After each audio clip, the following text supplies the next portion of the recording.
Hey guys, Mr. Garcia here, and today we're gonna do an activity to see what is the highest um, point that we can get the ball to, and before it hits the floor. All right, so we're gonna be doing some recordings on some observations. All right, so this is what we're gonna do. We need three people per team. We need a timer, we need a cell phone recorder, and we need a ball thrower. Okay, so we need three people per team. And this is what we're going to do. The cell phone recorder is going to count down like three, two, one, go. And right when the timekeeper hears the word go, he's going to press that start button on their cell phone. And then the thrower is going to throw the ball up in the air as far as he or she can throw the ball. All right, so let me try to do my best to throw the ball up in the air. So you're gonna make sure you start at the floor.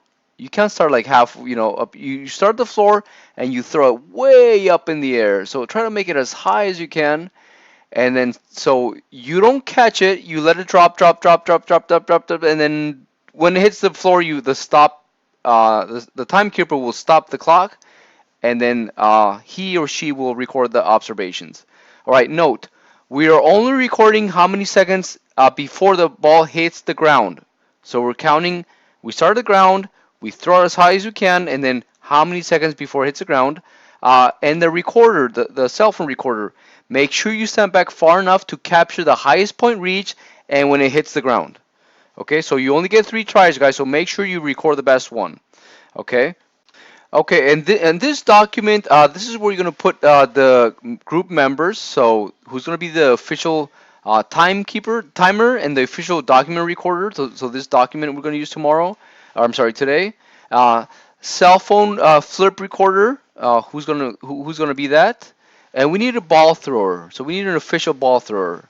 Okay, so who do you think is the best ball thrower? So pick whoever's it doesn't have to be the best. Just pick one. All right. So the volunteer name, that's where it's gonna be the name, and then seconds before the ball hits the ground. So how many seconds before the ball hits the ground? It's got to hit the ground. We're not calculating the height on the field. All right. So we got to go inside to calculate the height reach. Okay, and then so our function is going to be calculated indoors, not outside. Okay, and all of our activity, all those videos, we're actually going to put it in one place. So everybody needs to validate, your recordings to make sure they count. If it really took like 6 seconds or 8 seconds, and we want to make sure that it really went up 100 feet. You can't say, oh, it went up 100 feet. We gotta see. You gotta throw it up against that football field post because we know how high that is. Okay, but I'll get more into that details today when we come back from doing our observations. All right, guys. Good luck. I want to see who takes the longest throwing up in the air. How many seconds did somebody do? 10 seconds, or the max is like 8 seconds? So I want to see that. All right, guys. Let's have fun, and then let's see those observations.